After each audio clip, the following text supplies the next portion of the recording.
Bonsoir à tous. Alors je vous remercie d'être venus ce soir effectivement pour cette conférence sur Alexandre Lacassagne. Donc je suis Amos Frappa, voici Michel Durigon. Et pour commencer, on va tout d'abord remercier nos hôtes, c'est-à-dire Louis Fèvre-Darcier, directeur des AML, qui a eu la gentillesse de nous prêter la salle effectivement pour cette conférence, et plus largement l'équipe globale des archives municipales qui effectivement sont réputées pour leurs compétences et pour leur accueil, puisqu'en tant que chercheur, je peux vous dire que pour avoir fait beaucoup d'archives en France et à l'étranger, nous sommes ici dans une sorte de temple de sérénité dans lesquels tout est fait pour nous aider à mener à bien les recherches. Et aujourd'hui, effectivement, c'est donc une grande figure lyonnaise qui va vous être évoquée. Grande parce que sa réputation, effectivement, dépasse largement le cadre lyonnais, mais dont l'histoire a été toutefois paradoxale, puisqu'il y a eu un temps d'oubli, un temps durant lequel Lacassagne a été effectivement un peu mis de côté pour un retour assez récemment. Alors, pour évoquer cette question de la mémoire en propos liminaires, je vais commencer par... Oui, c'est normal, ça... Par vous montrer tout d'abord, par vous rappeler, alors c'est très très clair effectivement, vous voyez, ça c'est l'oubli de Lacassagne, c'est ce que je vous décrivais il y a quelques instants. Je vais commencer par vous montrer quelque chose, une affiche de film que vous avez sûrement déjà vue.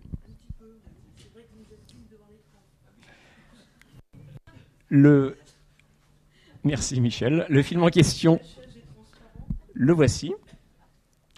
C'est Le juge et l'assassin d'un réalisateur lyonnais, Bertrand Tavernier, qui, dans les années 1970, met en lumière l'une des affaires judiciaires, l'une des grandes affaires judiciaires à laquelle Alexandre Lacassagne a participé.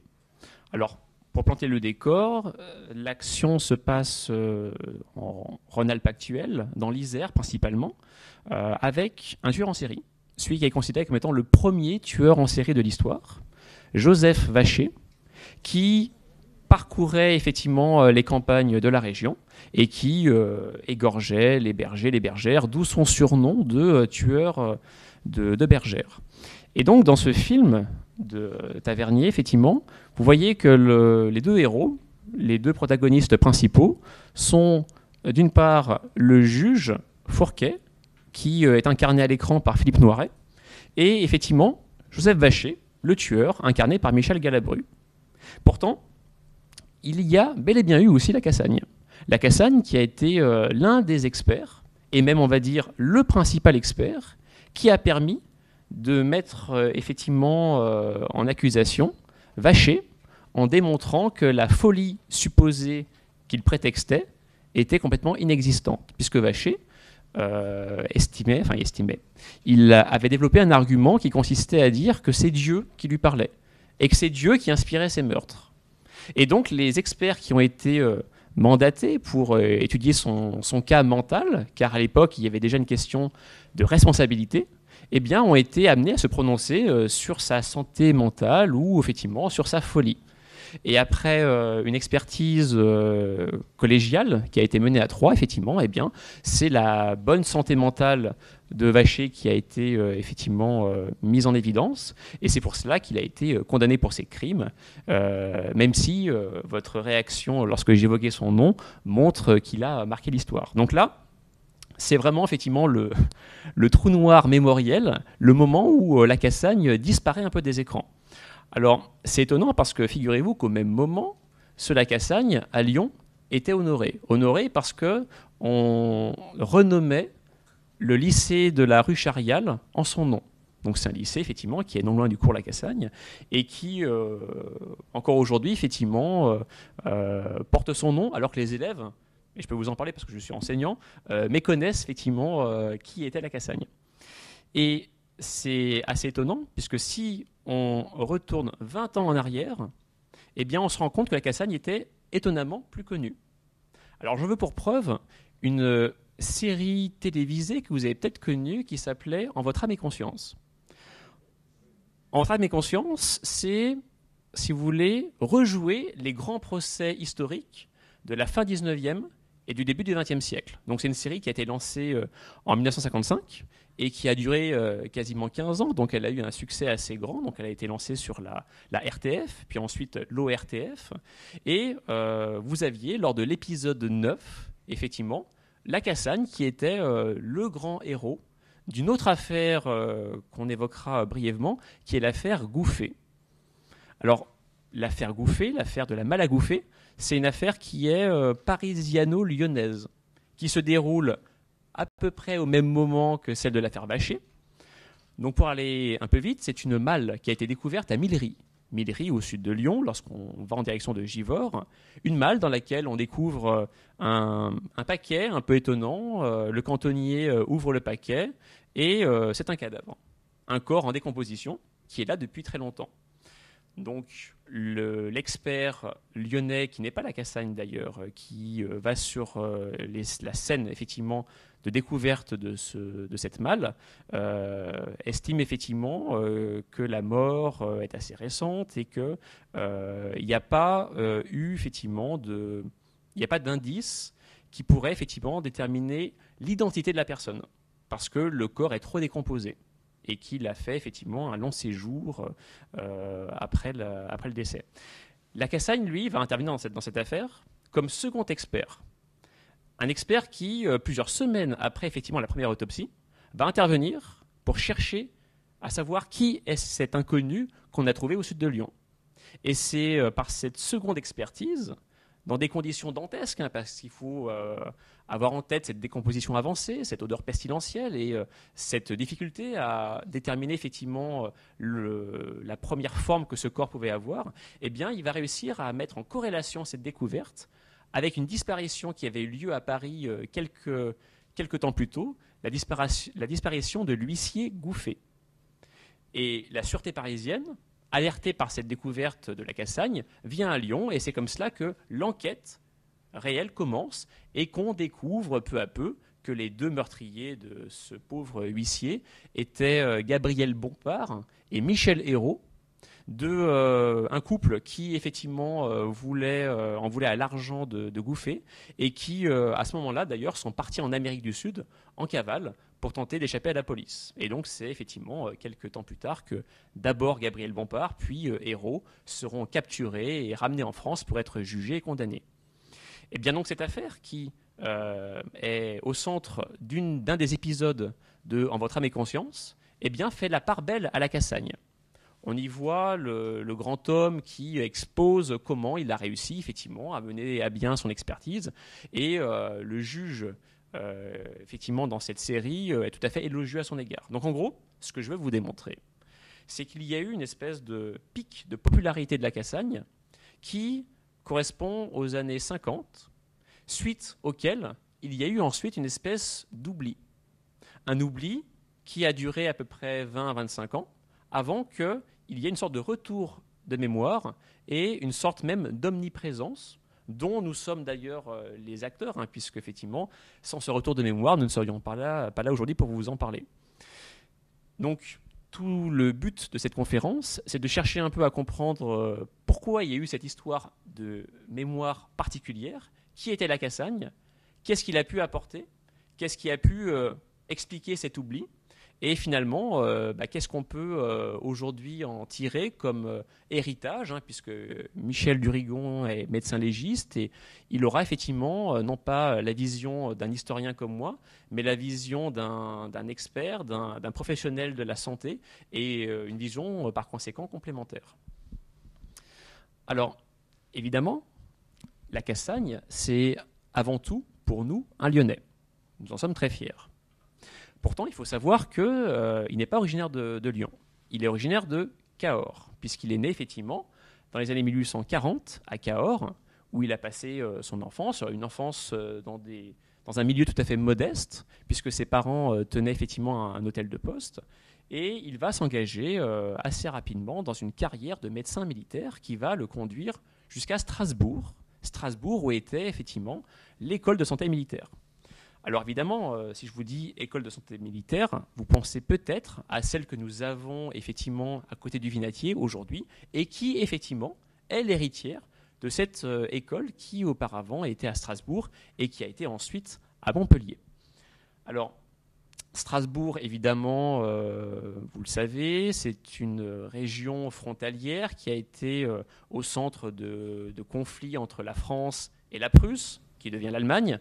Et donc, cette partie de l'Alsace ainsi que la Moselle tombe dans l'escarcelle allemande, ce qui fait qu'effectivement, l'école militaire doit déménager à Montpellier. Et c'est ce qui va un peu compliquer effectivement la carrière de Lacassagne. Et c'est ce qui, bien heureusement pour nous, va le conduire jusqu'à Lyon.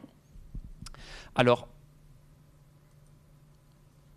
voici une image du Lyon des années 1900. Donc là, vous avez en fait une image qui est pas très loin de là où nous sommes, puisque figurez-vous que c'est le début du pont Gallieni, le pont en fait en face duquel nous sommes. Donc c'est le pont de Perrache. On est quasiment à 2 pas du musée de la Résistance actuel. Donc voilà le contexte historique, effectivement, dans lequel on va voir Lacassagne qui va s'installer à Lyon. Alors, sa date d'arrivée à Lyon, c'est 1880. Donc si je vous ai dit effectivement qu'il naît en 1843, s'il arrive à Lyon en 80, c'est qu'il y a avant une histoire qui est un petit peu longue, une expérience qui va être acquise, et qui va être acquise notamment en Afrique, puisque Lacassagne, de par ses obligations militaires, puisqu'il doit effectivement effectuer un nombre d'années pour l'armée, il va être envoyé à 2 reprises, en 1873-14, puis 1879-80, dans plusieurs grandes villes africaines, comme Alger, Médéa, pour effectivement être au service de l'arme. Et c'est une étape qui, bien sûr, est importante, qui est longue, et qui va expliquer pour partie son approche particulière, parce que durant ce passage africain, il va faire la rencontre de ce qu'on appelle notamment les BATDAF, les bataillons d'Afrique, qui sont, si vous voulez, la crème de l'armée. C'est bien sûr ironique, puisqu'il s'agit de tous ceux qui purgent une peine, effectivement, dans l'armée, parce qu'ils ont été pris, effectivement, dans des actions qui ne sont pas en corrélation avec leur statut. Donc en gros, c'est les pires militaires auxquels il a affaire. Il va donc pouvoir, tel un sociologue, les étudier, les comprendre. Et donc évidemment, ces hommes qui purgent une peine, ce sont des criminels. Et c'est ce qui va expliquer, évidemment, son appétence, son attrait pour l'univers du crime. Donc cette phase d'errance, on va dire, professionnelle, entre la métropole et l'Afrique, puisqu'il va certes faire 2 ans complets, grosso modo, en Afrique, mais il va faire bien sûr de nombreuses années sur le continent. Il va être partagé entre Paris, le Val-de-Grâce notamment. Il va être partagé entre d'autres villes comme Montpellier, où il va tenter d'obtenir effectivement une chaire de médecine sans succès, malgré son talent qui à l'époque est déjà patent. Et c'est effectivement en 1880 seulement qu'il arrive à Lyon, dans une ville qui, en fait, va déterminer son destin. Pourquoi ? Parce que c'est une ville qui est déjà en avance par rapport à l'enquête judiciaire, par rapport au crime, par rapport à la police. Donc là, pour vous commenter un petit peu l'image que j'ai choisie, c'est un fourgon cellulaire, ce qu'on appelle vulgairement le panier à salade, qui permet effectivement de transporter un prisonnier d'un lieu à l'autre, notamment du palais de justice à la prison. Donc à l'époque, évidemment, il faut s'imaginer qu'il y a déjà les prisons de Perrache, qui étaient déjà là depuis un demi-siècle, et qu'il y avait bien sûr le palais des 24 colonnes, qui était le centre névralgique judiciaire de la ville. Alors quand je vous dis qu'il y avait une sorte d'héritage policier dont Lacassagne va bénéficier, eh bien je vais m'appuyer pour vous démontrer cela sur une autre affaire, ce qu'on appelle le crime de Montplaisir. Alors, la maison du crime que vous voyez là correspond à peu près à l'emplacement du centre Léon Bérard, donc à 2 pas de Grange Blanche. Donc c'est une affaire qui se passe en 1873, c'est-à-dire 7 ans avant l'arrivée de la Cassagne, et qui va montrer toutes les compétences médico-légales, toxicologiques, chimiques, judiciaires, qui sont celles des acteurs lyonnais de l'époque. Alors lors de ce crime qui a défrayé la chronique, on retrouve un matin toute une famille assassinée, avec des traces de sang, et même des pas du meurtrier dans la neige, sans qu'on ait d'autres indices que ce sang. Et c'est une époque où, bien sûr, le sang n'est pas encore vraiment un indice tout à fait probant, parce qu'on ne sait pas, par exemple, dissocier le sang humain du sang animal.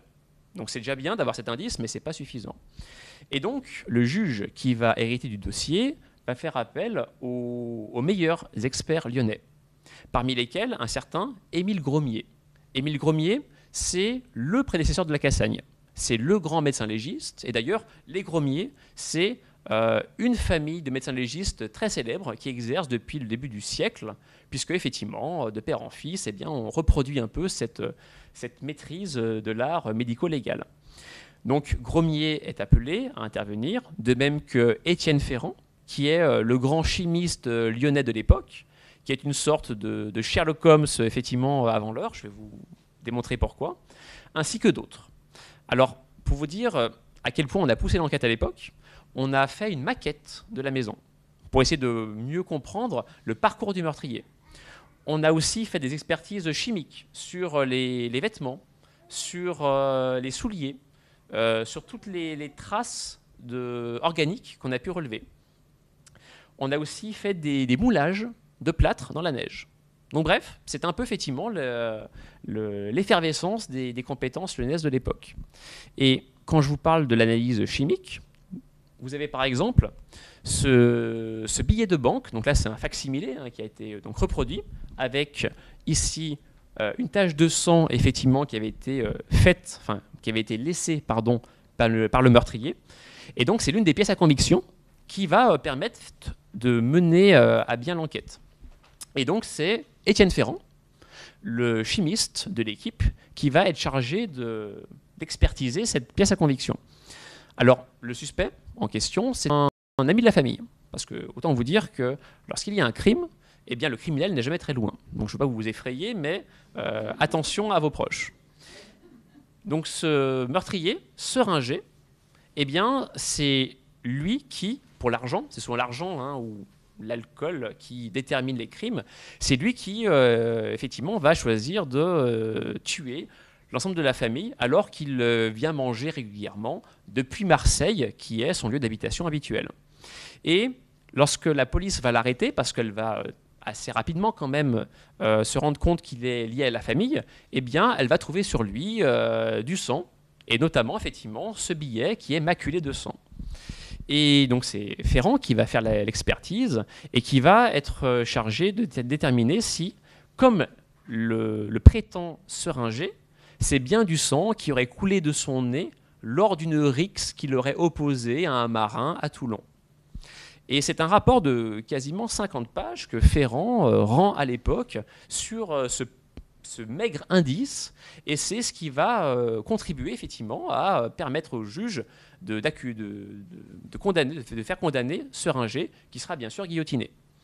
Donc bref, le propos vise à démontrer que la Cassagne, finalement, son destin glorieux, eh bien, c'est un destin qui est lyonnais, et ce n'est pas un hasard, parce qu'effectivement, il y avait en germe à Lyon déjà des compétences qui existaient et qui ne demandaient qu'à s'épanouir avec son arrivée. Alors là, bien sûr, je prends l'exemple des années 1870, mais je pourrais même aller encore antérieurement à cette époque. Par exemple, dans les années 1830, il faut savoir qu'à Lyon, on a déjà une police de sûreté, c'est-à-dire une police judiciaire spéciale chargée de traquer les criminels, un peu comme la fameuse brigade de sûreté à Paris avec Vidocq. Vous savez, ce Vidocq, ce criminel qui devient policier et qui, effectivement, met à profit ses qualités passées, mais au service du bien. Eh bien, Lyon a été pionnière dans ce domaine de façon quasiment concomitante avec Paris. Donc, effectivement une tradition lyonnaise bien ancrée qui date du début du 19e finalement et qui effectivement va être une sorte de premier héritage dont va bénéficier la Cassagne.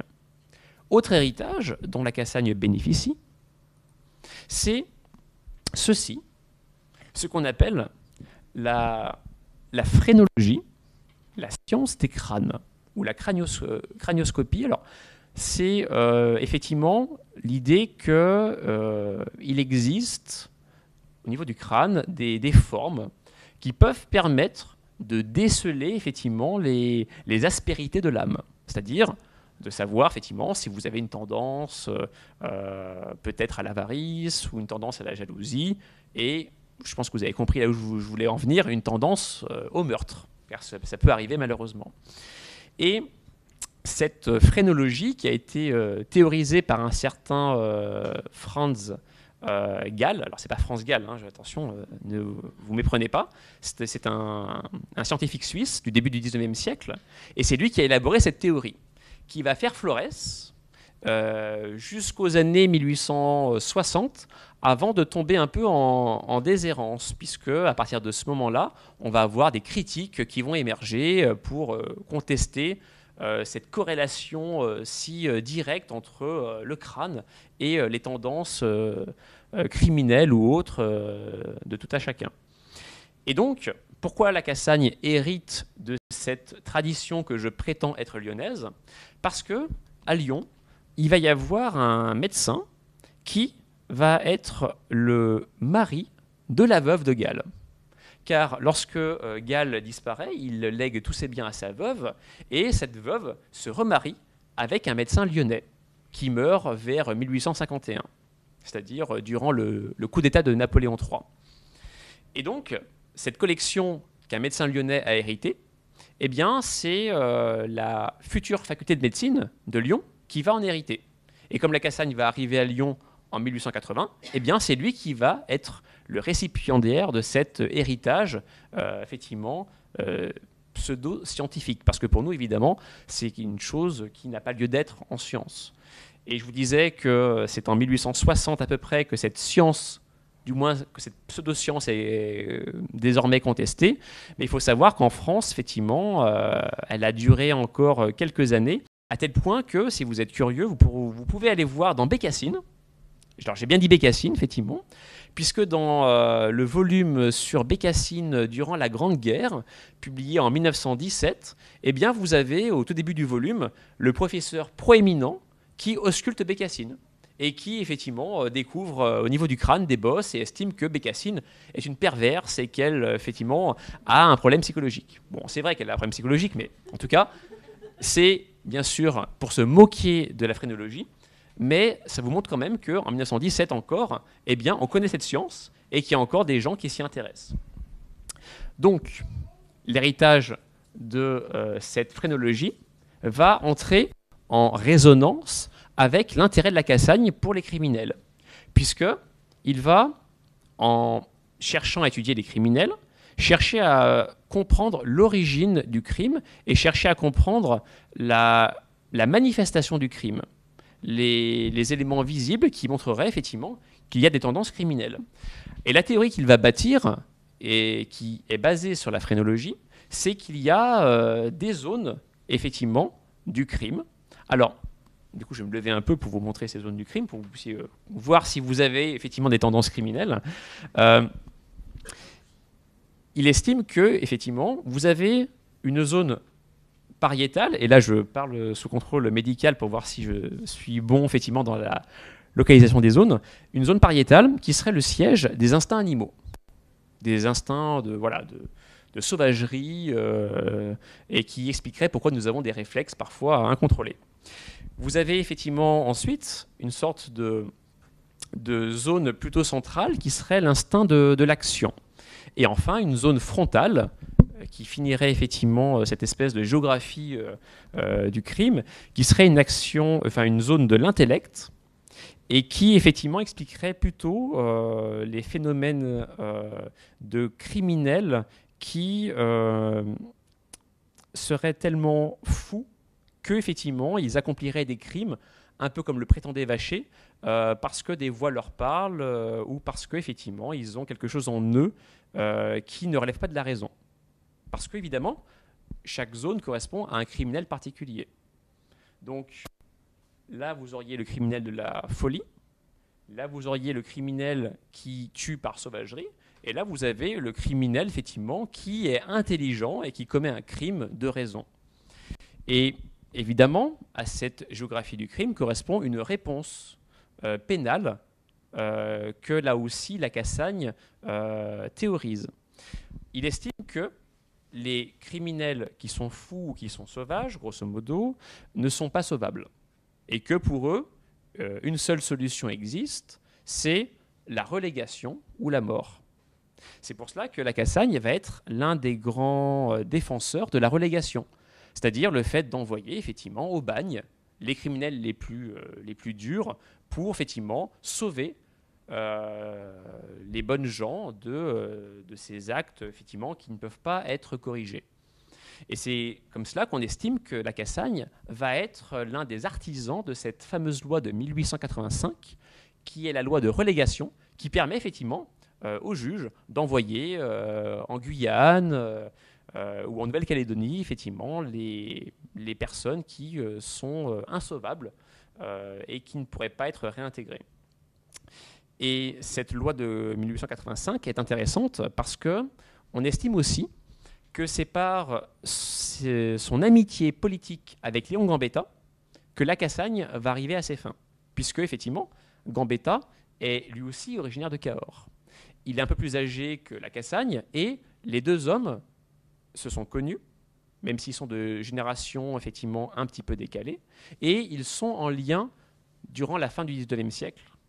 Et c'est la Cassagne qui aurait influencé Gambetta, permettant ainsi de faire adopter en 1985 cette loi de relégation permettant de se débarrasser des criminels. Ça, c'est la première réponse. La deuxième réponse qu'on apporte, c'est la peine de mort. Et là aussi, la Cassagne est assez radicale et il est un partisan convaincu de cette peine de mort. Et lorsqu'il va y avoir, au début du XXe siècle, le grand débat sur cette peine capitale, eh bien, il va publier, il va écrire des articles pour promouvoir cette peine de mort, pour faire en sorte qu'effectivement, on ne puisse pas y échapper. Et il va s'appuyer sur une affaire célèbre de l'époque pour convaincre le grand public qu'effectivement, il faut absolument la conserver. Et donc, c'est comme ça qu'on va avoir une peine de mort, effectivement, qui a failli être supprimée, qui va être prorogée malgré tout. Donc voilà pour le volet, effectivement, sur Galles et cet héritage que la Cassagne reçoit à Lyon. Alors, je vais être tout à fait honnête, si c'est vraiment Lyon qui a été, on va dire, fin 19e, le terreau favorable des idées de Galles, c'est à Paris, en fait, que la Cassagne découvre cette théorie. À Paris, puisque, souvenez-vous, je vous ai expliqué que dans les années 1870, comme il navigue entre l'Algérie et la métropole, et qu'il va aller plusieurs fois au Val-de-Grâce, eh bien, il va découvrir, durant ce séjour au Val-de-Grâce, effectivement, les idées de Galles, puisque Galles avait exercé notamment à Paris. Donc c'est un héritage et parisien et lyonnais. Alors, la Cassagne donc, met en corrélation le physique et les perversions, le désir de tuer. Et ce n'est pas le seul. Ce n'est pas le seul, puisque vous avez d'autres criminologues, donc des personnes qui étudient les criminels, tels que Cesare Lombroso, qui, au même moment, effectivement, lui aussi, en Italie, publie des ouvrages pour démontrer effectivement quelles sont les origines du crime et comment est-ce qu'on peut déceler chez quelqu'un la criminalité. Donc là, c'est un portrait de plusieurs types criminels, effectivement, que Lombroso a déterminé fin 19e, et c'est des théories qui vont influencer la Cassagne, puisqu'il va, vers 1878, affirmer que Lombroso a raison, et effectivement qu'il existe des types criminels très nets qu'on peut identifier.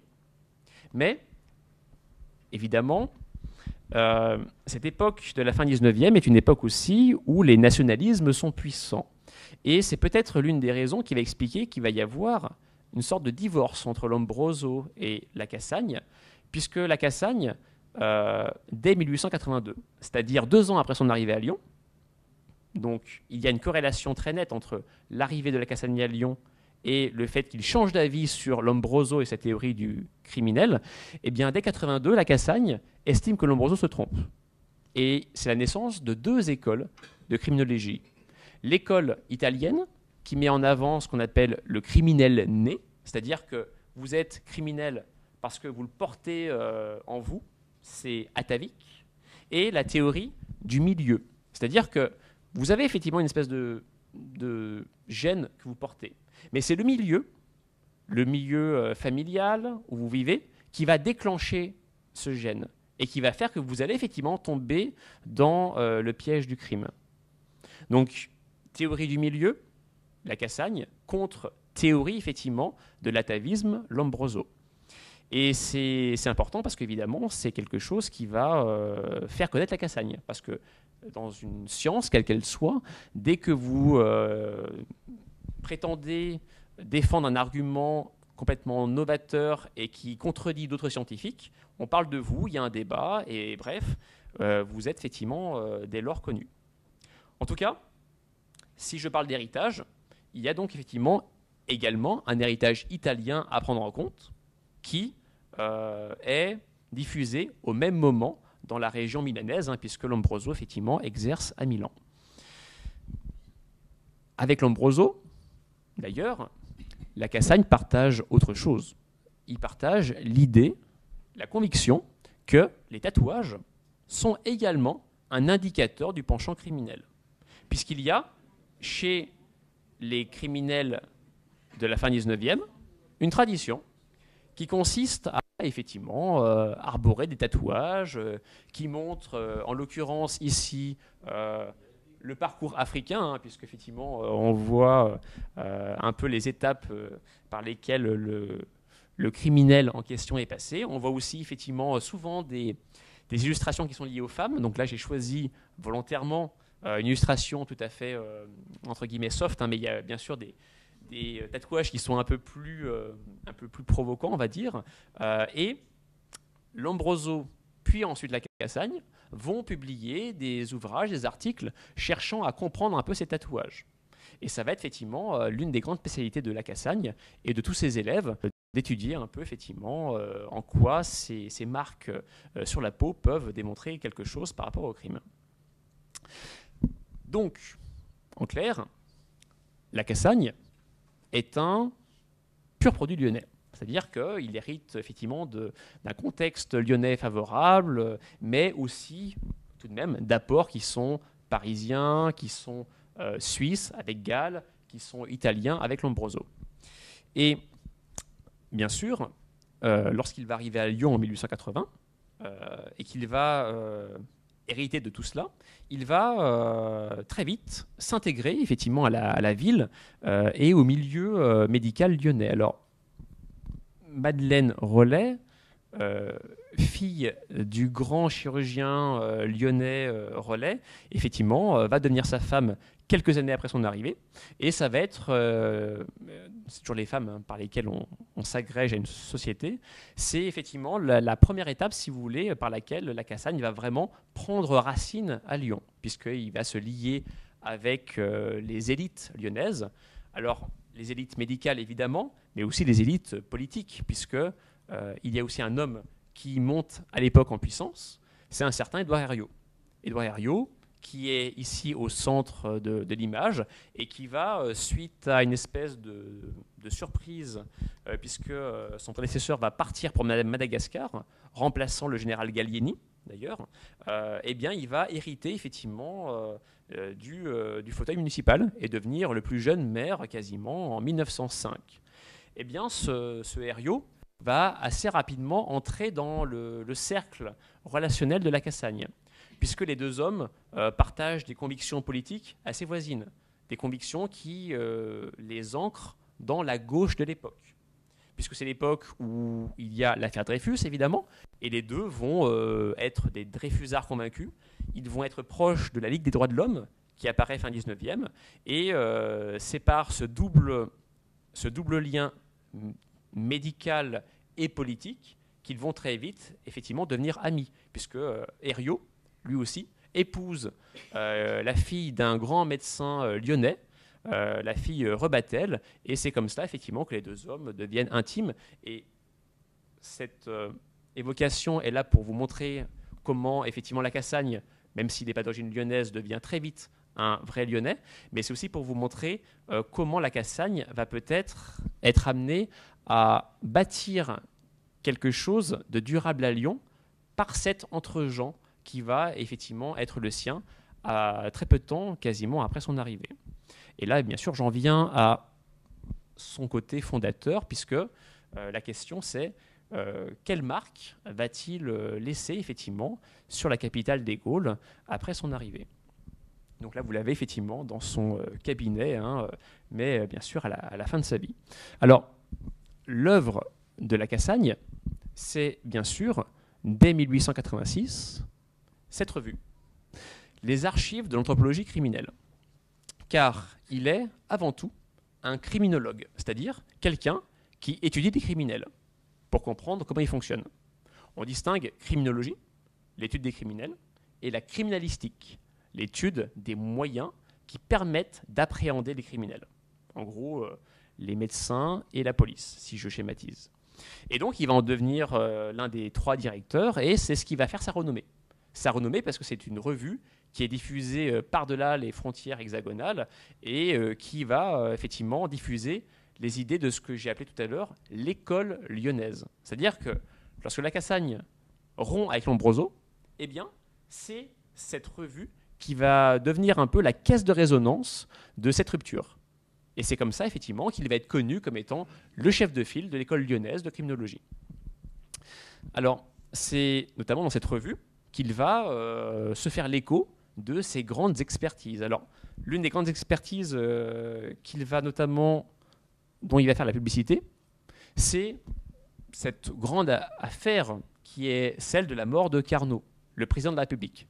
En 1894, Sadi Carnot, en visite à Lyon, est assassiné sur l'actuelle rue de la République, à l'emplacement de cette fameuse brique rouge qui est au sol, que vous avez peut-être déjà dû croiser, en face du Palais de la Bourse. Et donc, Lacassagne sera l'un des experts et même l'un des médecins appelés au chevet du président et ensuite appelés à expertiser les pièces à conviction qui vont être relevées, notamment le fameux poignard de Caserio, cet anarchiste italien, effectivement, qui commet le crime. Alors, là, c'est un des grands mythes, effectivement, de l'histoire du crime, puisqu'il faut savoir que ce fameux poignard de Caserio, on en compte peut-être une dizaine. Et à Lyon, encore aujourd'hui, vous pouvez en voir 2. Vous pouvez en voir un au musée de la médecine, vous pouvez en voir un à l'école de Saint-Cyr au Mont d'Or. Et on ne sait pas si... À Gagny aussi ? Ah bah c'est bien possible parce qu'il y en a effectivement une bonne dizaine qui existent.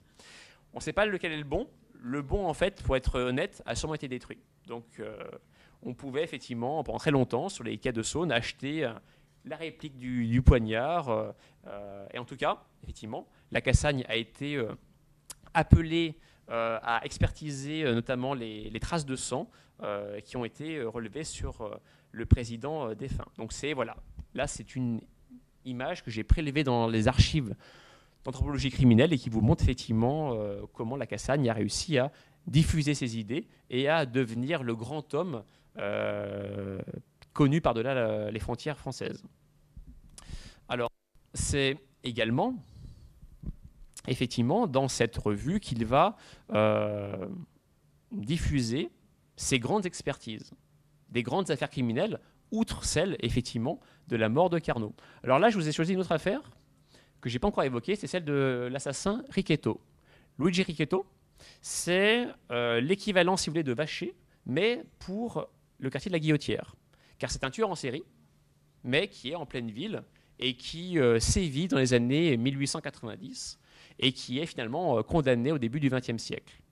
Donc là, vous avez un extrait, effectivement, d'une des expertises qui est menée, expertise durant laquelle Lacassagne sera évidemment l'acteur principal, puisque si c'est bien son camarade Henri Coutagne qui commencent les premières enquêtes sur Riquetto, eh bien, comme Coutagne meurt en 1895, eh bien, c'est la Cassagne qui hérite du dossier, entre guillemets, et qui va effectivement conduire cette affaire.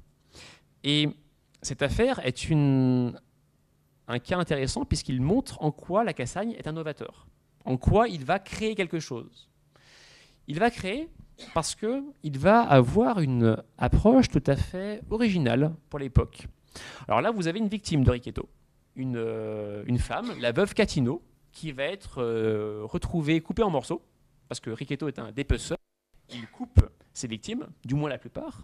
Donc là, vous avez effectivement en rouge les zones qui ont été sectionnées par le criminel et qui vont être retrouvées début du XXe siècle dans un quartier qui est effectivement dans l'ouest lyonnais actuel.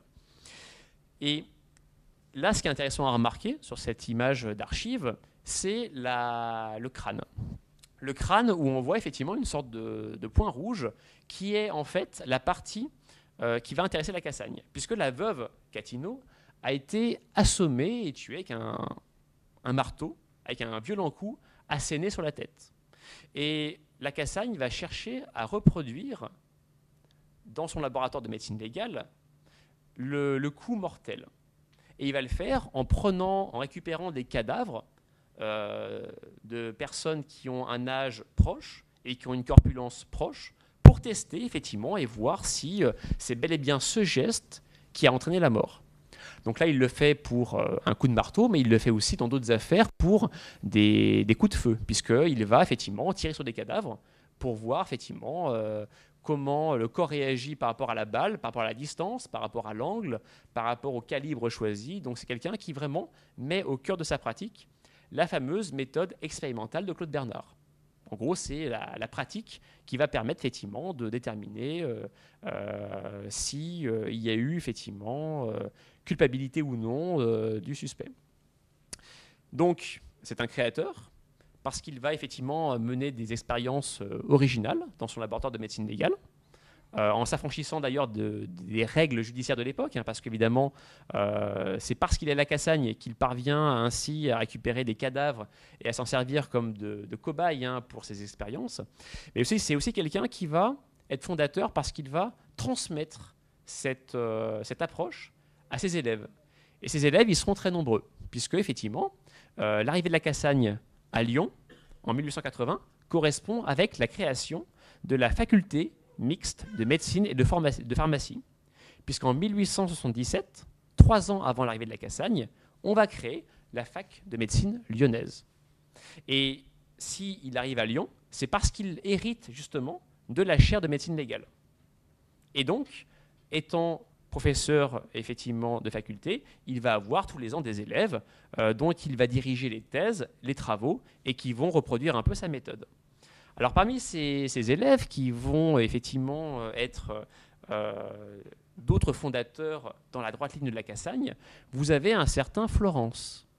Albert Florence qui, notamment, va être à l'origine de cette pièce à conviction.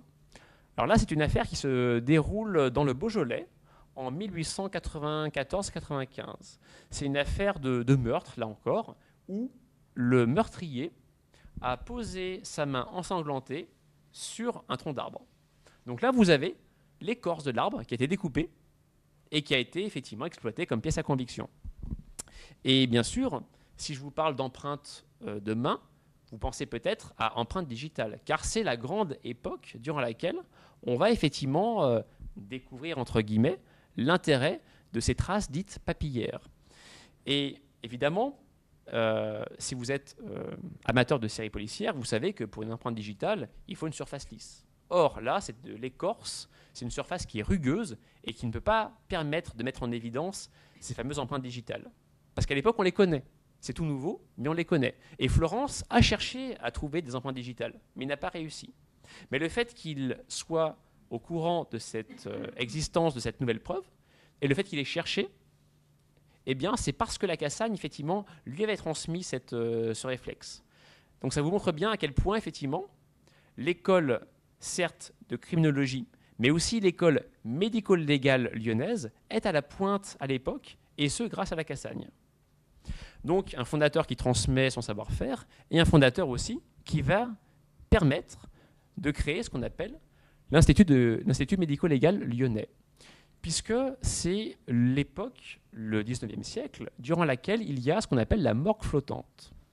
La morgue flottante, vous la voyez sur le flanc gauche de la photo. Donc là, vous avez le pont de la Guillotière actuel, avec la fosse aux ours qu'on devine qui est à gauche. Eh bien, c'est une sorte d'espace mortuaire qu'on a installé sur une plate, sur un bateau lavoir lyonnais, pour effectivement autopsier les corps inconnus découverts. Et c'était un petit bateau qui était amarré en face de l'Hôtel-Dieu. Il n'a pas été tout le temps en face. Il a été au tout début un peu en aval. Après, il a été remonté parce qu'il y avait le pont qui créait des courants. Et effectivement, la Cassagne, lorsqu'il arrive à Lyon, eh bien, il découvre cela et il est surpris parce que c'est un moyen médico-légal tout à fait vétuste et inconfortable. Puisqu'il faut vous imaginer que du coup, la Cassagne était amenée à expertiser dans un espace confiné, très chaud en été, très froid en hiver. Il y avait, à cause du courant, du mouvement, il y avait aussi des problèmes pour recevoir les étudiants, parce qu'il fait des cours à la faculté. Donc il invite ses étudiants de médecine à venir voir les expertises, et il y avait parfois, du moins c'est la Cassagne qui le raconte, jusqu'à 90 étudiants qui étaient effectivement entassés comme des sardines sur cette morgue flottante, à essayer de voir effectivement les gestes du maître. Donc, la Cassagne, bien évidemment, a pesé de tout son poids pour moderniser cette morgue et aller vers ce fameux IML. Il a notamment été à l'origine de ce projet, qui est le projet d'une morgue sur ce qui est l'actuel pont de l'université. Puisque vous avez effectivement à droite, en arrière-plan, la faculté de médecine de l'époque, qui est l'actuelle faculté Lyon 2, Lyon 3, avec ici ce qui est l'hôpital homéopathique de Saint-Luc, qui est l'actuel effectivement hôpital que vous connaissez, qui a été refait il y a à peu près 10 ans, je crois, un peu moins. En tout cas, effectivement, l'idée de la Cassagne, c'est d'avoir un espace en dur plus grand et qui n'est pas effectivement dépendant des intempéries et qui est à 2 pas de son laboratoire de médecine légale, puisque bien sûr son laboratoire est installé dans la faculté de médecine. Alors ce projet a été élaboré en 1890 avec un architecte, Comte, qui est l'architecte de la ville.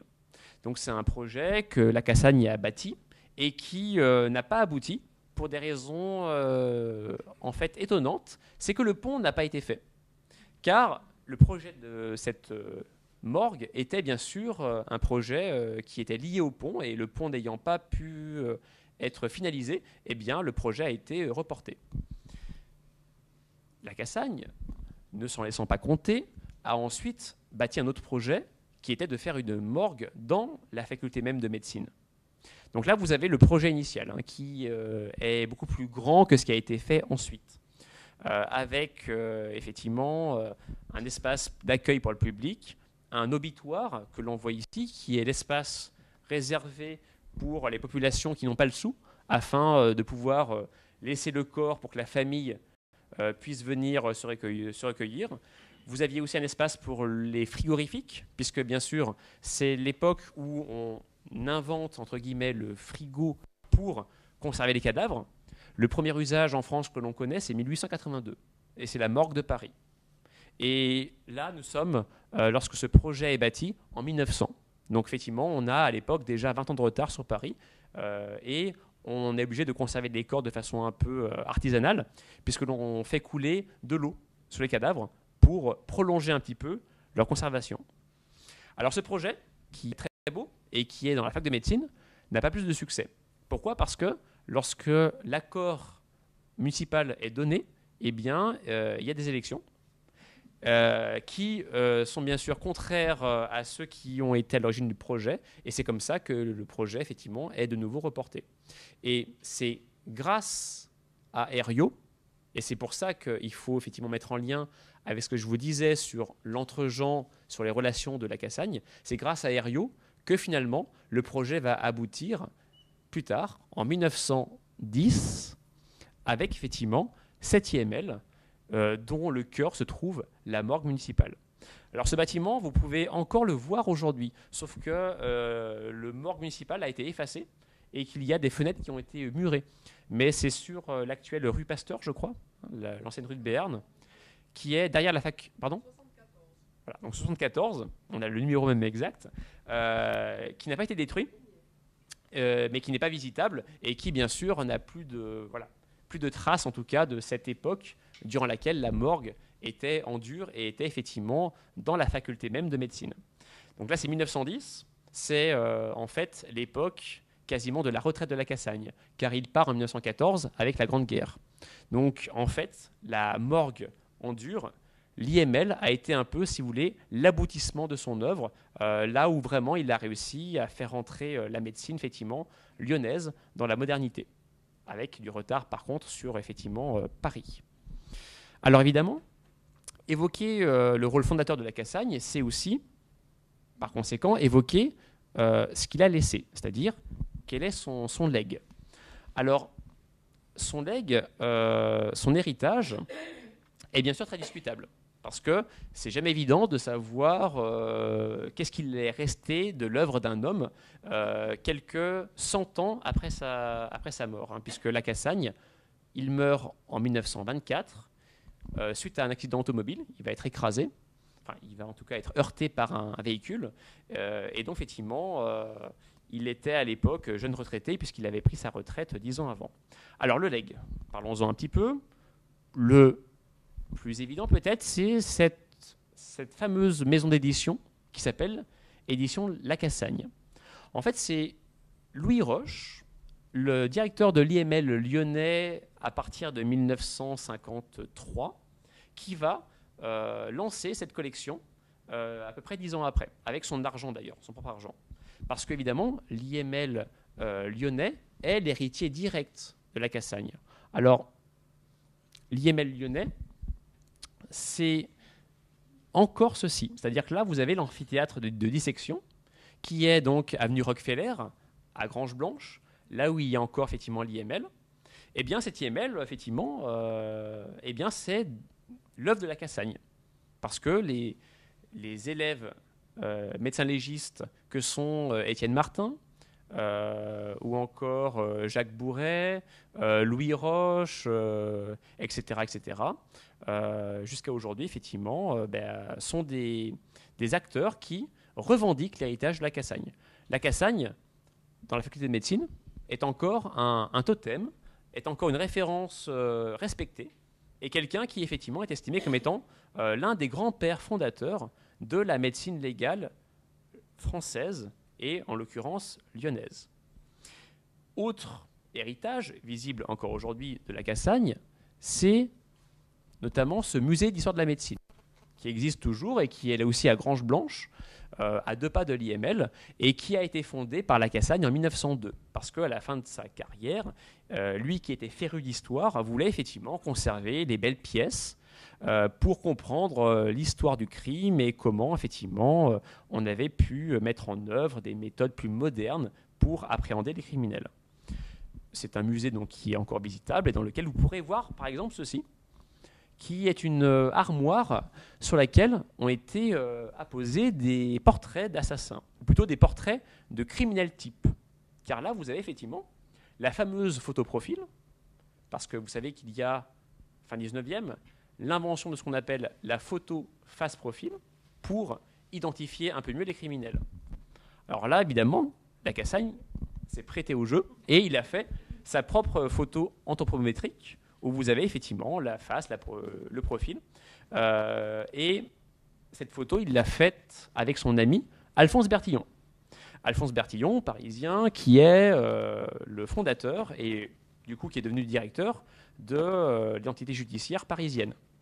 Bon, il est connu parce qu'il a modernisé la police avec cette photo face profil, avec l'anthropométrie judiciaire, une sorte de système qui permet d'identifier en mesurant le corps humain, le nez, les oreilles, les bras, mais c'est aussi celui, bien sûr, qui a été à l'origine, notamment, de la condamnation de Dreyfus. C'est pour ça qu'effectivement, Bertillon est à la fois quelqu'un qui a été l'un des héros de la police scientifique, mais aussi, quelque part, l'un des grands perdants, l'un des personnages qui a effectivement été vilipendé début du XXe siècle, après l'affaire. Et donc, vous l'avez peut-être déjà compris, mais Lacassagne, certes, il est le fondateur d'une d'une médecine légale moderne, mais il est aussi estimé comme étant l'un des fondateurs de la police scientifique. Alors cette image, je l'ai prise dans un ouvrage collectif qui a été publié en 2009 et qui essaye de retracer l'histoire de la police scientifique. Et vous avez effectivement un encart sur les pionniers, dont Lacassagne. Alors, vous me direz, mais Lacassagne, c'est un médecin. Certes, il est ami avec Bertillon, mais est-ce que cela en fait réellement le pionnier de la police scientifique? Eh bien, oui, on peut le dire. On peut le dire pourquoi? Parce qu'il a une caractéristique qui, par exemple, est manifeste lors d'une des grandes affaires judiciaires de l'époque, qui d'ailleurs sera bientôt mise en image dans les rues de Lyon par un certain Jean-Pierre Creuser. Donc je vous invite à l'acheter quand cette illustration de cette affaire sortira. C'est l'affaire de la Villette, qui a lieu vers 1898-99. Donc ça se passe dans le quartier de la Pardieu. À l'époque, il y a plein de guinguettes là-bas. Et on découvre effectivement le cadavre d'une tenancière de guinguettes, la femme Faucheran, qui ici effectivement a été photographiée par le personnel effectivement qui travaillait avec Lacassagne et qui montre effectivement le corps tel qu'on l'a trouvé. Et pourquoi est-ce que je prends cet exemple comme point d'appui pour vous démontrer qu'il peut être estimé comme étant le père de la police scientifique? Parce que justement, ce qui va permettre la réussite de Lacassagne dans cette affaire, c'est son regard, on va dire, indiciaire. C'est-à-dire qu'il va avoir cette espèce de souci de l'indice, le souci du détail, chercher l'élément qui va permettre de remonter la piste jusqu'au criminel. Alors cet élément, cet indice, en fait, c'est un indice qui n'est pas très commun, c'est des excréments laissés par l'un des meurtriers. Excréments dans lesquels Lacassagne va relever notamment la trace d'un parasite. Et c'est en faisant appel à un collègue, le docteur Lortet, qu'il va réussir effectivement à identifier l'un des suspects qui avait été arrêté et ainsi à faire condamner effectivement ces Apaches qui avaient tué la femme Faucheran, que sont effectivement Gomet et Nouguier. Donc bref, Lacassagne, c'est un peu le Sherlock Holmes. C'est un peu celui qui cherche l'indice et c'est celui surtout qui va chercher à mettre en parallèle, à chercher à mettre en dialogue les compétences. Parce que lui n'était pas parasitologue comme Lortet. Lui était un médecin légiste.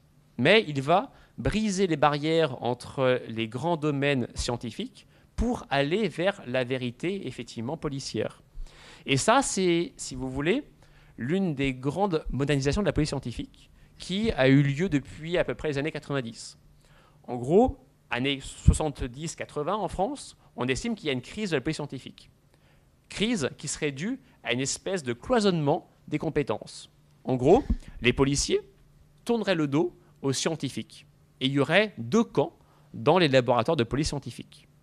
Eh bien, depuis les années 90, donc, on a pris des mesures pour regrouper un peu ces compétences et les faire s'échanger et dialoguer. Donc, en fait, si vous voulez, depuis les années 90, on est revenu un peu à des principes que Lacassagne défendait en son temps. Donc, c'est en cela, effectivement, que l'affirmation selon laquelle il est l'un des pères de la police scientifique est une affirmation qui est tout à fait légitime. Alors c'est pour ça, du coup, que vous avez effectivement, depuis quelques années, différentes productions qui permettent de remettre à l'honneur Lacassagne. Car j'avais commencé l'intervention en vous rappelant le trou mémoriel des années 70-80. Et bien depuis les années 90-2000, Lacassagne revient en force dans les publications. Alors, la seule exception, en fait, si vous voulez, c'est la faculté de médecine, dans laquelle il a toujours été connu et toujours été étudié. Mais pour le grand public, effectivement, le retour est assez récent. Alors, quelques exemples. Là, vous avez un autre exemple de la bande dessinée des rues de Lyon, qui était consacrée à la morgue flottante. Donc, vous voyez qu'effectivement, l'illustratrice avait pris appui sur les archives pour mettre, effectivement, au centre de son numéro, Lacassagne.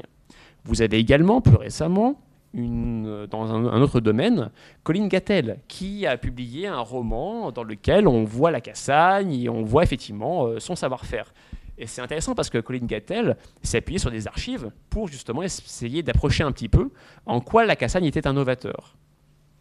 Donc voilà un peu pour, si vous voulez, boucler la boucle, pour vous montrer effectivement sur la Cassagne l'apport, c'est cette espèce de côté novateur qu'il a eu, l'espèce d'oubli dont il a été victime pendant quelques 20 ans, et cette espèce de retour, effectivement, dont nous sommes aujourd'hui tous les acteurs en étant réunis ce soir. Alors, évidemment, l'idée de ce soir, c'était aussi de créer effectivement une passerelle avec aujourd'hui, parce que tout l'intérêt, c'est de savoir effectivement ce que la Cassagne nous a apporté.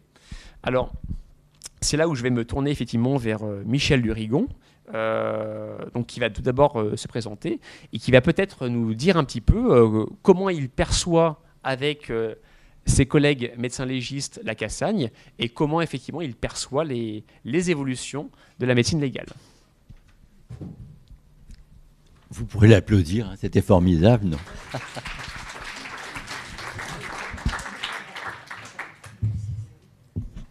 Alors, c'est dangereux de faire venir un Parisien à Lyon, surtout en médecine légale. Il y a toujours eu une antinomie terrible entre Paris et Lyon, hein, en médecine légale, toujours, qui continue. Donc, qui ne continue plus, maintenant c'est fini. Mais c'est effrayant.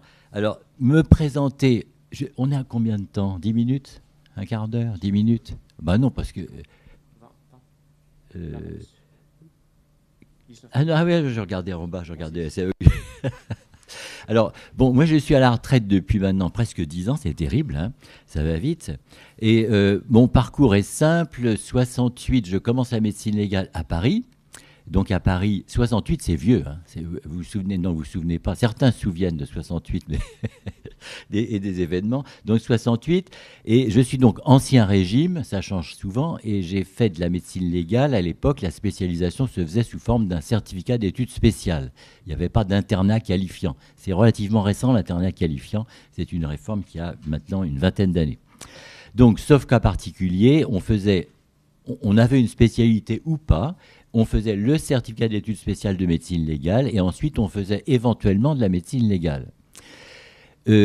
Avoir un diplôme à l'époque n'était absolument pas la garantie d'exercer cette profession. Parce que pour faire de la médecine légale, le diplôme n'était pas vraiment nécessaire. Ce qui était nécessaire, c'était l'inscription sur les listes d'experts. Les gens ont un petit peu de mal à comprendre ça, mais c'est comme ça que ça marche. Donc c'est les magistrats qui étaient tout puissants. Et si vous étiez inscrit sur une liste d'experts, compétents ou non compétents, vous savez, il y a le fameux adage, quand on sait faire un métier, on l'exerce, quand on ne sait pas bien le faire, on l'enseigne, et quand on est complètement nul, on est expert dans son domaine. Mais c'est un petit peu vrai, et cette médecine légale, moi que j'ai connue au début, donc à Paris, n'était pas intégrée à l'hôpital. Alors en 58, vous savez, c'est De Gaulle. Quelques années après, la réforme Debré, le père de Michel Debré, etc., qui était un grand médecin pédiatre et qui a fait une énorme réforme hospitalo-universitaire, qui a créé les centres hospitaliers universitaires. Ce que Agnès Buzyn en ce moment est en train de voir, et on voit bien que le modèle s'essouffle, c'est trop vieux, mais c'est en 58, enfin c'était un peu après 59-60, ont été créés ces centres hospitaliers universitaires avec une intégration et un rassemblement, ce que faisait la Cassagne en médecine légale, entre les praticiens et les enseignants. Puisque jadis, on pouvait enseigner la médecine sans l'exercer, ou l'exercer sans l'enseigner. Donc c'était un progrès énorme. Malheureusement, l'intégration n'avait pas été possible pour la médecine légale puisqu'il n'y avait pas de service hospitalier de médecine légale. La médecine légale, c'était en dehors, c'était sur des morgues flottantes. J'ai bien aimé la morgue flottante de Lyon. Il y a eu la même chose à Paris avant, hein. Et puis ensuite, il y a eu une morgue de l'Archevêché en bord d'eau. Pourquoi flottant? Pourquoi est-ce qu'on met ça sur l'eau? Pour les déchets, pour les évacuations. Il n'y avait pas d'égout, il n'y avait pas de salubrité à l'époque. Et donc tout ça tombait dans la Seine ou dans le Rhône. Et en plus, c'était loin pour les odeurs, c'était très pratique. Donc voilà pourquoi il y avait des morgues flottantes. Et donc, il y a une intégration, sauf pour la médecine légale. Et alors là, il y a eu quelques précurseurs qui ont dit, oui, il faut qu'on aille à l'hôpital. Mais comment y aller? Eh bien, il y a Louis Roche, qui a été un des précurseurs, et qui s'est intégré, alors qu'il n'y connaissait pas grand-chose, aux urgences. Il était plus médecine sociale, Louis Roche. Et donc, il s'est intégré, il a eu le service des urgences de Lyon, Édouard Herriot, et puis il était aussi médecin légiste. Donc, il faisait les deux. Il y a eu d'autres exemples, Fourcade, Montpellier. C'est à peu près tout. L'Alsace, c'est différent parce que vous savez que l'Alsace, j'espère qu'il n'y a pas d'Alsaciens dans la salle parce que ça m'a déjà fait faire, j'ai déjà eu des remarques.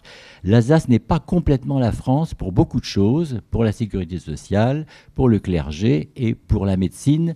Et l'Alsace avait hérité d'un système, là aussi, qui était formidable, les systèmes de Bismarck, système allemand, avec des instituts médico-légaux intégrés dans les facultés, avec beaucoup de moyens, qui n'était pas le cas. Alors à Paris, les enseignants de médecine légale ont toujours refusé l'intégration. Et moi, mon patron de l'époque, c'était Léon Desrobert, qui est un type très connu, qui a fait beaucoup de choses, beaucoup d'expertise, beaucoup de travaux remarquables, avec des traités de médecine légale. Il a refusé l'intégration. La médecine légale s'enseigne dans un institut médico-légal ou ne s'enseigne pas et ne se pratique pas à l'hôpital. Il y a eu aussi des oppositions farouches. Tu évoquais tout à l'heure les oppositions pour l'Institut, les machins, etc., la politique. L'influence de la politique est fondamentale. Desrobert était bien avec certains personnages de l'État, donc il a eu une UR, une unité d'enseignement et de recherche de médecine légale créée pour lui spécialement à Paris, qui n'a pas duré très très longtemps, qui a duré une vingtaine d'années. Et sinon, il était impossible de s'intégrer. Et à Paris, donc, personne ne s'est intégré. Et Desrobert... Donc moi j'étais assistant, je suis aussi anatomopathologiste et j'ai été intégré à moitié mais avec difficulté entre l'hôpital anatomopathologie et l'Institut médico-légal de Paris, place Mazas. Et puis les choses ont évolué tout doucement, l'intégration s'est faite de plus en plus, souvent de manière un peu bancale, c'est-à-dire que dans certaines villes, c'était le stomatologiste qui devenait le médecin légiste ou le biochimiste, non, biochimiste, il n'y en a pas eu. Le radiologue, il y a eu des radiologues qui étaient aussi médecins légistes. Donc vous voyez, c'était un petit peu bancal, c'est des gens... On ne peut plus, au XXe siècle, là actuellement on est au XXIe, mais au XXe siècle, fin de XXe, on ne pouvait plus avoir deux disciplines différentes et être au bon niveau dans les deux disciplines. Ceci pour vous expliquer. Alors ensuite, moi, qu'est-ce que j'ai fait? J'ai continué les deux. Mon patron Desrobert a fini par accepter que je m'intègre complètement à l'hôpital. Et que vous dire? La réforme, ce qui est important en médecine légale, c'est cette réforme de 2010. Il y a eu une circulaire interministérielle en 2010.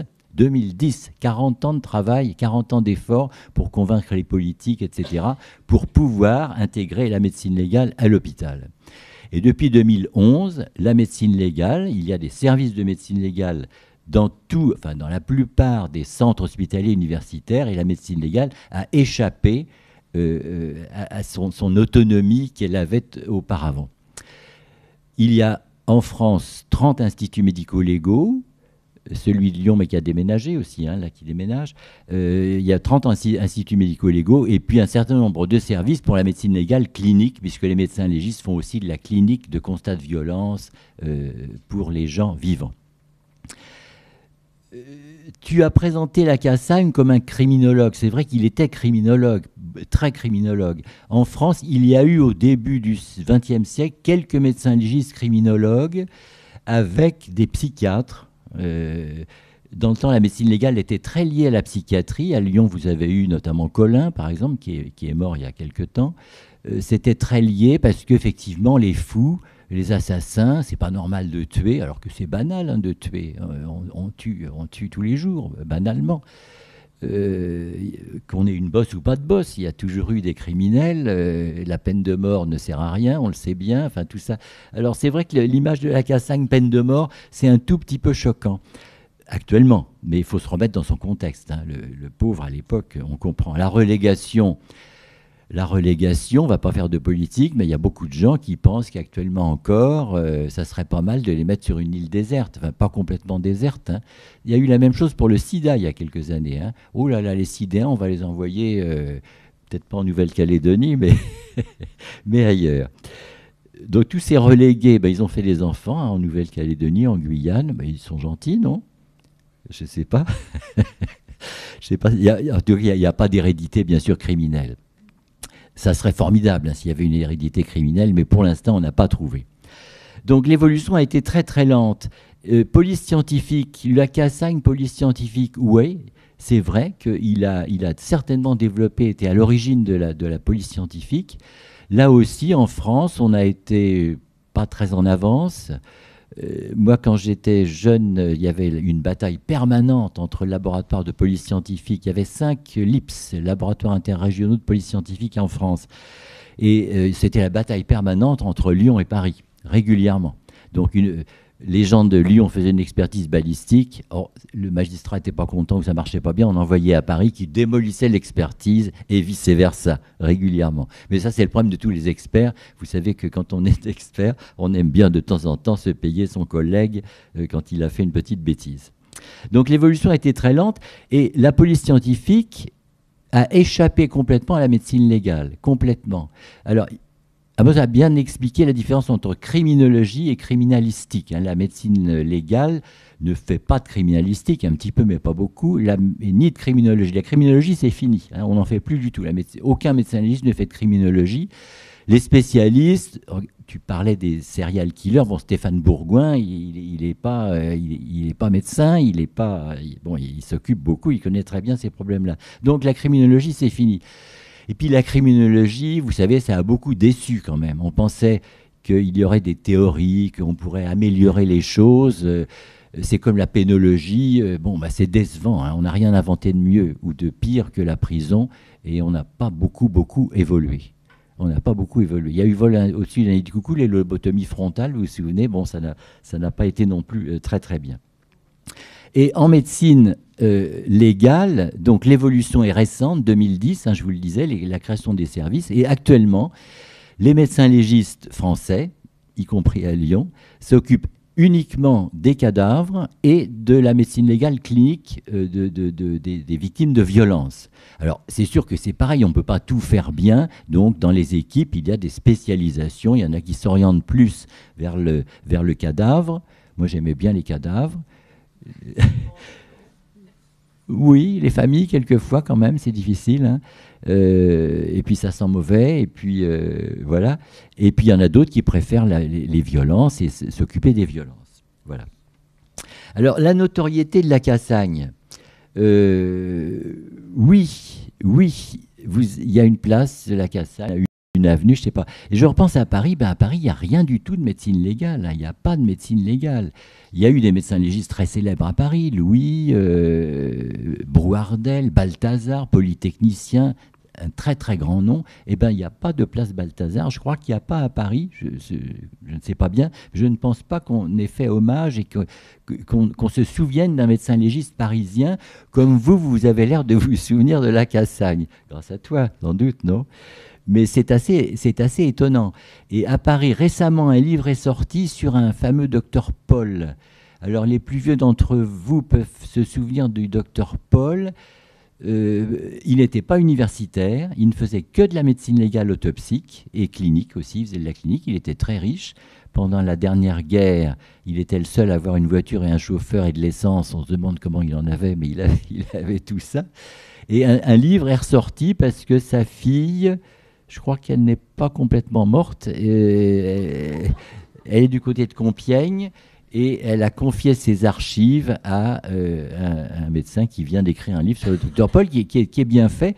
Et c'était un médecin célèbre. C'était un médecin célèbre qui n'était pas de très bon niveau. On dit, je ne devrais pas dire, mais on dit qu'il avait toujours dans sa poche 3 ou 4 ogives de balles, 5 mm, 5, 9 et quand il ne trouvait pas, lors de l'autopsie, il n'y avait pas de radio à l'époque, donc quand il ne trouvait pas, il fouillait dans sa poche, oh là voilà, et il trouvait l'ogive de balles. La police scientifique n'était pas perfectionnée, donc il n'y avait pas de comparaison, c'était plus facile à cette période. Alors, l'avenir de la médecine légale, grâce à l'intégration complète maintenant dans les hôpitaux, c'est qu'on bénéficie de toutes les techniques que l'on applique à tout un chacun quand on est malade, c'est-à-dire le scanner, l'IRM, la biologie, les empreintes, etc., qu'on ne pouvait pas faire dans un institut médico-légal. À Paris, moi, quand j'ai commencé, Desrobert avait organisé, il y avait un laboratoire de biologie intégré dans l'Institut médico-légal. Il avait commencé à faire un peu d'empreintes génétiques en 4... C'était plus lui, mais on avait commencé à faire un petit peu d'empreintes génétiques. Ça n'est plus possible. Donc actuellement, bien sûr, il faut faire appel à des techniques tellement sophistiquées que les empreintes génétiques ont échappé à la médecine légale complètement. Ça ne sont plus les médecins légistes. La toxicologie a échappé à la médecine légale aussi. Moi, j'ai été nommé professeur de médecine légale et de toxicologie. C'était l'intitulé du CNU à l'époque. Hein. C'est fini. Et il y a des services spécialisés de toxicologie, d'empreintes génétiques. Certains de ces services sont regroupés dans les laboratoires de police, notamment à l'IRCGN, l'Institut de recherche criminelle de la gendarmerie nationale, qui est à Pontoise, tout près de Paris, qui regroupe toutes ces techniques-là, qui sont vraiment très spécifiques et qui nécessitent beaucoup de personnel et beaucoup de moyens. Le problème, c'est que les laboratoires de police sont sous l'autorité de la police et que ça peut être discuté, ça peut être discuté dans l'indépendance. On n'est jamais absolument sûr de l'indépendance de ces gens-là, les médecins aussi, mais c'est un vrai problème qui se pose régulièrement. Heureusement, il y a coexistence d'un laboratoire police et d'un laboratoire gendarmerie. Vous me direz que gendarmes et police sont sous l'autorité du ministère de l'Intérieur, mais ce n'est pas tout à fait les mêmes fonctionnements, ni la même hiérarchie. Donc il y a toujours possibilité non pas de concurrence, mais de contrôle. Il faut toujours se méfier. Nous sommes dans des sociétés démocratiques, mais il faut penser que, songez que les bonnes médecines légales jadis, c'était en Argentine, pendant longtemps, sous la dictature, il y avait une médecine légale fantastique. En Russie, il y a une médecine légale fantastique du temps communiste. Dans tous ces pays totalitaires, il y a toujours une médecine légale très très efficace. Donc, notoriété, bien sûr. Moi, ce que je voudrais dire seulement, c'est que la médecine légale de demain, pour aller vite, que fait le médecin légiste? Il ne fait qu'appliquer effectivement les méthodes qui existent. Il fait comme Lacassagne l'a fait il y a longtemps, essayer de coordonner des équipes, de souder des équipes, et ça c'est tout à fait fondamental. Est-ce qu'il y aura des progrès en autopsie classique? Non. On fait, je pense, aussi mal ou aussi bien que Lacassagne en autopsie. Il n'y a pas tellement de progrès. Les gros progrès, c'est l'imagerie. C'est sûr que maintenant, scanner et IRM, on peut faire quasiment... Il y a des gens qui font des autopsies en Suisse sans ouvrir. On appelle ça des virtopsies. C'est vraiment fantastique, absolument fantastique. Et puis, l'énorme progrès, c'est la biologie, la toxicologie qui est devenue une sensibilité extraordinaire. Moi, il ne me reste plus beaucoup de cheveux, mais il en reste encore assez pour faire de la toxicologie, pour voir si j'ai fumé un pétard il y a 15 jours. On fait des choses extraordinaires en toxicologie du fait des progrès de la technique. Et les empreintes génétiques, bien sûr. Alors, les empreintes génétiques, c'est récent. Moi, j'ai connu le début, 85-86. Et là, c'est prodigieux. Quand on pense que pour les identifications, Bertillon, le pauvre Bertillon, s'il arrivait là, Bertillon ne sert plus à rien. C'est même plus la peine de prendre la hauteur, la taille des gens. C'est fantastique. Et pensez qu'actuellement, on est capable... Un petit mot de bioéthique, oui. Je fais une marche arrière, il tirait sur les cadavres et il tapait sur les cadavres, Lacassagne. Moi, j'ai fait ça aussi, notamment dans les essais pour les constructeurs automobiles. On mettait des cadavres dans les voitures, on les balançait sur les murs pour voir les dégâts. Ça n'est plus possible maintenant du fait de l'évolution des législations et des lois bioéthiques et du respect dû aux cadavres. Ça a beaucoup changé au cours des 20 dernières années. Et alors, pour les empreintes génétiques, je voudrais terminer là-dessus. Pensez que maintenant, on est capable, certains sont capables, sur une petite trace génétique, d'extraire et de faire un portrait génétique qui n'est pas mauvais du tout. La taille, la couleur des yeux, la couleur des cheveux, même ceux qui sont chauves, maintenant on voit ça sur les gènes. L'origine, alors on n'ose plus dire raciale, mais l'origine géographique, ça fait plus chic que dire la race. On est capable de faire tout ça. Donc, vous allez en Chine, vous traversez la rue, on vous fait une reconnaissance faciale en 2 secondes et vous laissez un petit morceau de salive ou un mégot que vous jetez par terre, on prend le mégot et on vous identifie à tout coup en disant mais c'est un monsieur de telle taille, etc. Ça fait peur, mais ce sont les progrès. Encore une fois, la Cassagne, certainement, serait fou de joie s'il revenait là, de voir ces progrès qu'il utiliserait et qu'il mettrait en service. Par contre, en criminologie, pas de progrès. Hélas, nous sommes tous des criminels potentiels et, et c'est tout. Et c'est tout. Je vous remercie. Merci. Merci Michel. Alors, évidemment, je vais ouvrir une partie questions pour savoir si certains d'entre vous voudraient effectivement soit poser une question à Michel, soit à moi-même, sur ce qui a été évoqué ou sur d'autres éléments que nous aurions effectivement mis de côté. Alors, j'ai qu'un micro du fait que le premier ait rendu l'âme. Merci. Donc moi, je voudrais vous poser une question à vous. Il y a quelque chose qui m'étonne à la façon dont vous nous avez présenté la Cassagne, c'est qu'à aucun moment, vous n'avez évoqué Edmond Lockhart. Or, à la façon, je crois qu'on est plusieurs à se poser cette question, on se dit c'est impossible qu'ils ne se soient pas rencontrés, qu'ils n'aient pas échangé, qu'ils n'aient pas deux pionniers à ce point-là de ce type de médecine et de criminel, en fait, sur la criminologie. Voilà. Merci. Alors, effectivement, j'ai volontairement mis la focale ce soir sur la Cassagne. N'évoquant pas les élèves, il y a eu Colin, il y a eu Étienne Martin, et il y a eu surtout, effectivement, Lockhart. Alors, Lockhart, effectivement, je suis en train de finir un travail de doctorat sur lui. Donc, je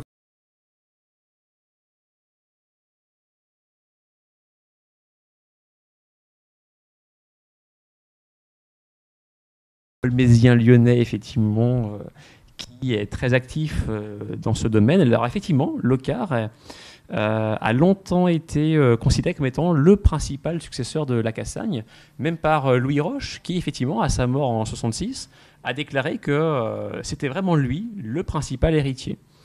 La seule différence, en fait, entre les deux, ça a été le rapport au cadavre, puisque Lockhart, effectivement, abhorrant le sang, ne voulait pas pratiquer la médecine légale. Il était médecin légiste, enfin du moins il a eu le diplôme, mais il n'a jamais effectivement été médecin légiste réellement. Et le laboratoire de police scientifique, fondé par Lockhart en 1910, appuyé par la Cassagne, parce qu'effectivement Lockhart est l'élève de la Cassagne, il a été formé par lui, eh bien c'est un laboratoire qui faisait tout sauf la médecine légale. Et donc à Lyon, il y a un cas très spécifique par rapport au cas global en France, c'est que la médecine légale, c'est l'IML, et tout le reste, même la toxicologie, c'est le laboratoire de médecine légale. Et c'est pour ça, effectivement, que lorsqu'on va dans des villes comme Lille, eh bien, c'est plutôt effectivement l'inverse, parce qu'à Lille, c'est Leclerc, médecin légiste, qui en 1934 crée un IML, en rattachant à cet IML le laboratoire de police scientifique.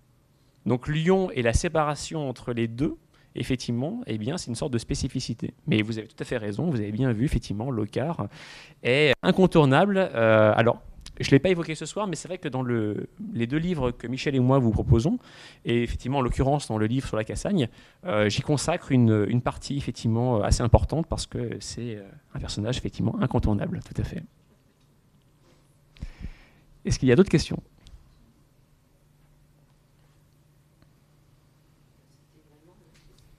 Exactement, c'est une très bonne question, merci de l'avoir posée. Merci. Vous avez dit qu'au début, il pratiquait, il avait étudié la phrénologie, et puis une autre théorie un petit peu fumeuse, là je me souviens plus du nom. Et comment est-ce qu'on fait pour être un expert et puis démarrer avec des théories fumeuses? À quelle vitesse on les abandonne? Est-ce qu'on a des connaissances sur cette chose-là, puisque il y a un formalisme, enfin des choses qu'il a appris au début, puis qui se sont avérées pas très efficaces, et comment est-ce qu'on fait pour les abandonner? Merci. En fait, il n'a jamais abandonné la phrénologie. C'est-à-dire que Lyon un bastion de la phrénologie depuis le milieu du 19e et l'est resté effectivement jusqu'à ce que la Cassagne parte en retraite. Il n'a jamais renié la phrénologie. Et même un locard, puisqu'on en parle, n'est pas contre la phrénologie. C'est-à-dire que dans les archives d'anthropologie criminelle, lorsqu'il publie ses articles en 1910-1914, à la fin de cette revue, Locard estime qu'effectivement, c'est un moyen de mieux connaître l'homme. Donc, je ne peux pas vous dire quand la rupture s'est faite.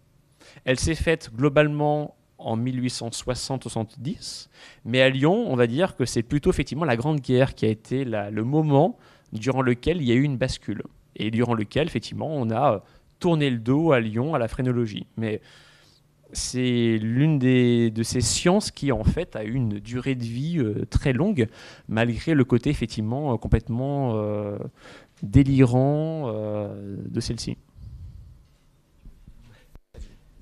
C'est intéressant votre question. Mais oui, la phrénologie, c'était abandonné, mais la morphopsychologie existe encore. Hein.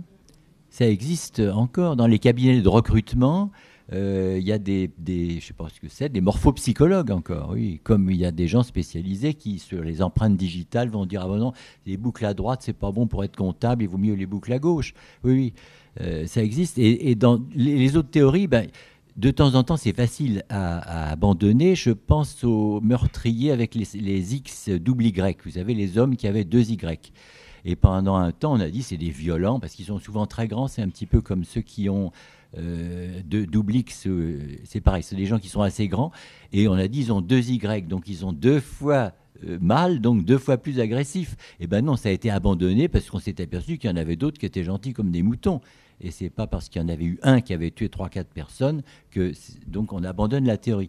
Mais la phrénologie, oui, il y a encore des gens qui y croient. Hein. Là aussi, attention, on est à Lyon, il faut faire attention, mais regardez l'homéopathie. Hein.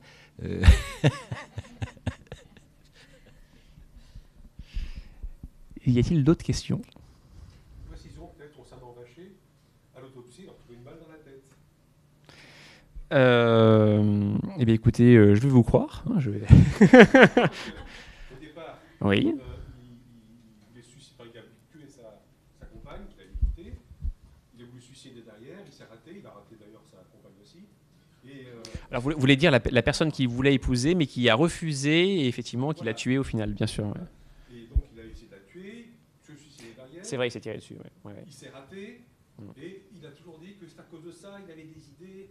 On a retrouvé une balle dans sa tête à l'autopsie quand même. C'est vrai, mais cela dit, son penchant criminel, du coup, s'est manifesté avant qu'il se tire dessus. Donc, ouais. Oui, c'est vrai que dans les biographies, enfin dans les études qui ont été faites sur Vacher, on voit que dès son plus jeune âge, je crois que c'est dès l'âge de 8-9 ans, qu'il y a les premiers symptômes, effectivement, pas de folie, mais en tout cas de penchant un peu étrange. Donc, effectivement, oui, c'est pas quelqu'un qui est arrivé au meurtre par hasard, même si Michel a raison en disant qu'on est tous des meurtriers en puissance. Y a-t-il d'autres questions, s'il vous plaît ? Alors, pour conclure, donc je vous ai mis l'actualité qui vous permettra d'aller un peu plus loin, si les sujets vous ont intéressé. Alors, du côté de Michel, j'aurais pu mettre une série de livres tout à fait longue, mais j'ai retenu que 3 ouvrages, dont le dernier, effectivement, qui sont traités de médecine légale, très intéressant, que je vous conseille. Alors, me concernant, il y a l'équivalent, effectivement, pour la Cassagne, ainsi qu'en ce moment, si vous êtes intéressé, un podcast sur France Culture concernant l'affaire Vidal, une autre affaire dans laquelle la Cassagne, effectivement, a été un acteur important, ainsi que sur France 5, pendant encore 10 jours, je crois, une rediffusion de l'émission qui a été tournée, enfin qui a été diffusée mardi sur la police scientifique. Donc j'y interviens et effectivement, c'est une émission qui brosse toute l'histoire de cette police scientifique et au terme de laquelle il y a un débat intéressant, effectivement, avec des spécialistes d'aujourd'hui et qui permet effectivement de faire le lien, c'est un peu le but d'aujourd'hui, entre l'histoire de cette science et aujourd'hui. Donc je vous invite effectivement... Alors, c'est passé mardi sur France 5 et c'est on peut le consulter sur Internet, encore 10 jours, je crois. Et à quelle heure c'était ? C'était à 20h50, mardi. Je le trouve facilement, oui. Oh oui.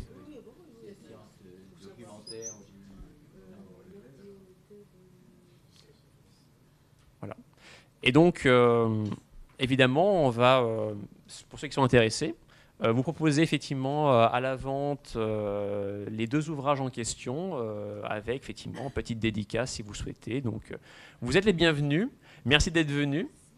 Et donc, si vous voulez venir, nous vous accueillons avec plaisir. Merci.